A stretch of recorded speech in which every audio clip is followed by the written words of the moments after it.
Vida ya. Ayo Mbak Vida pimpin doa mulai. Bismillahirrahmanirrahim. Nah, sekarang Ibu absen dulu ya sebelum mulai pelajaran. Azalia, Hadirah. Salvi, Hadirah. Yafin, Hadirah. berangkat semua ya? Ya. Alhamdulillah. Berarti sehat semua kan? Gak ada yang sakit? Ya.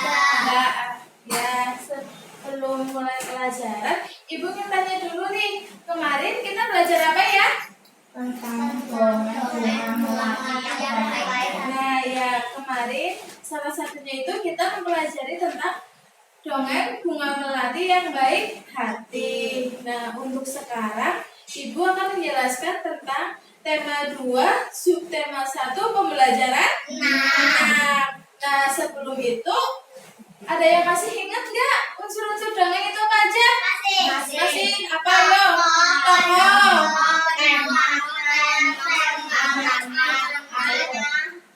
Apa? Ayo. Nih, yang pertama itu tema. Ada yang tahu tema itu apa? Ide cerita. Ya, tema itu ide cerita. Yang kedua itu tentang alur. Seluruh jalan cerita. Alur itu jalannya cerita. Kemudian latar. Ada yang tahu latar itu apa aja? Latar suasana. Latar suasana, latar waktu, latar tempat. Pintar. Kemudian tokoh. Tokoh itu apa? Pelaku dalam cerita. Pintar. Udah pintar-pintar semua ya. Ya, tokoh itu pelaku dalam cerita. Yang ke berapa ini? Yang ke 5. Yang kelima itu penokohan. Kalau penokohan apa? Watak pelaku dalam cerita. Ya, penokohan itu watak pelaku dalam cerita. Misalnya tentang dongeng si kancil anak yang nakal. Berarti wataknya si kancil itu apa? Nakal. Pintar. Yang terakhir itu amanat. Amanat itu apa? Ada yang tahu? Sesuatu pesan. Nah, amanat itu pesan moral dalam cerita. Maksudnya itu amanat kan dalam sebuah dongeng pasti ada amanat atau pesan yang dapat kita ambil hikmahnya. Bisa kita jadikan contohan dalam perilaku sehari-hari gitu. Udah paham? Paham ya. Nah, sekarang Ibu punya dongeng. Kalian dengarkan dengan baik-baik ya. Ya.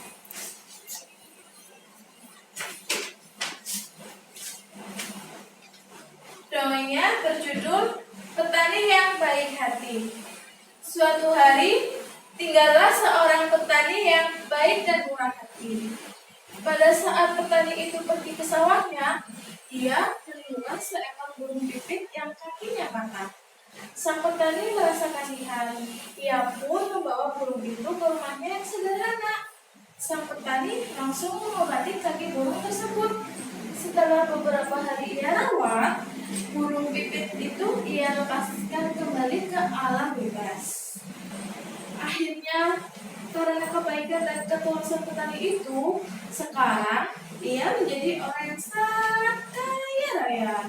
Ia selalu membagikan hartanya kepada orang yang kekurangan dan selalu menolong orang yang butuh pertolongan. Udah paham belum? Ya. Udah.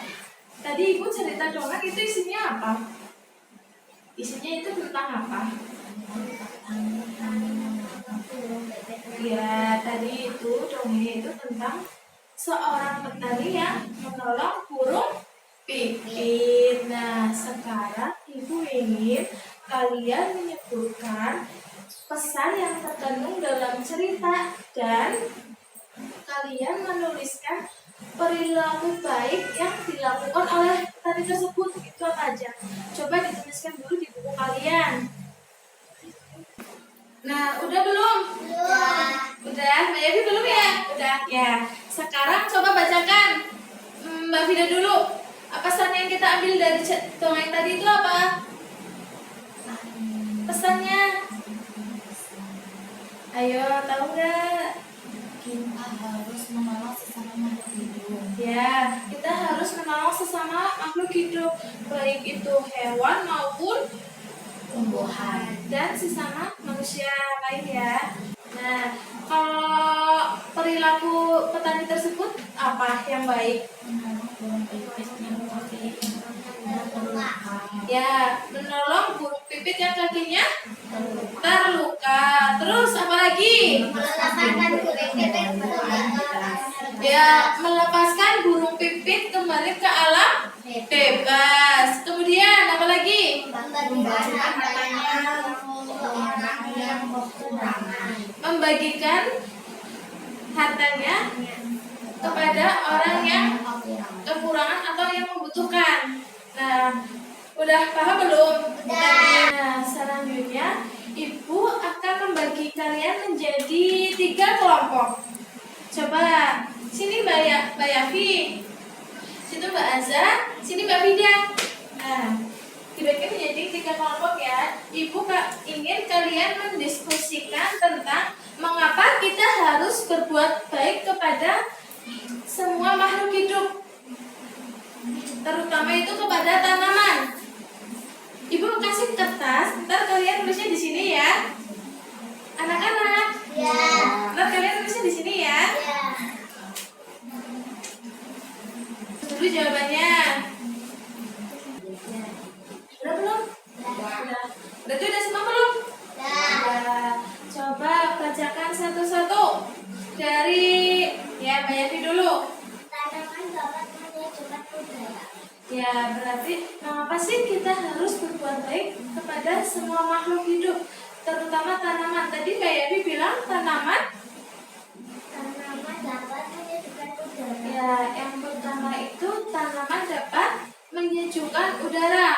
Yang kedua, Mbak Azza. Tanaman sumber bahan pangan hewan dan manusia. Ya, tanaman merupakan sumber pangan bagi hewan dan manusia. Nah, ada yang mau ditanyakan nggak? Ya. Udah paham? Ya. Ibu lanjutin ya. Yang materi selanjutnya itu tentang pertukaran pada penjumlahan. Rumusnya itu A ditambah B sama dengan B ditambah A. Misalnya nih, coba buka buku halaman 49. Ya, Ibu bacakan dulu ya. Kalian simak dengan baik-baik loh, jangan sampai bercanda. Awas kalau ada yang bercanda. Nah, Ibu bacakan. Dayu dan teman-temannya mengunjungi kebun manggis. Kebun manggis itu milik Paman Dayu. Dayu dan Siti membantu memasukkan buah manggis ke dalam karung. Karung Dayu berisi 540 manggis. Karung Siti berisi 590 manggis. Berapakah jumlah manggis dalam karung Dayu dan Siti? Ibu contohkan dulu ya. Tadi soalnya, misalnya tadi, misal karung Dayu 540. Karung Siti 590. Berarti ini kita anggap A, kemudian yang karung Siti kita anggap B. Berarti tulisnya gimana?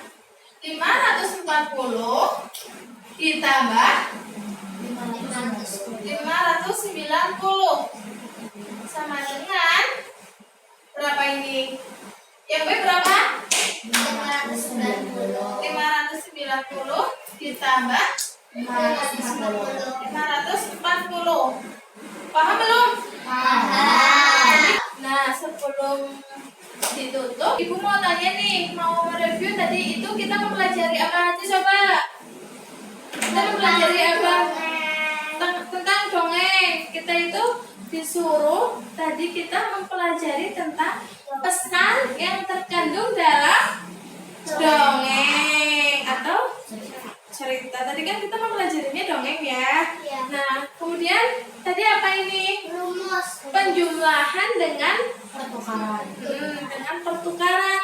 Nah, udah paham semua kan? Udah. Udah. Berhubung waktu udah mau istirahat, Ibu cukupkan ya? Ya. Ada yang mau ditanyakan lagi nggak? Udah. Kalau nggak ada, mari kita tutup dengan bacaan hamdalah dan kafaratul majlis.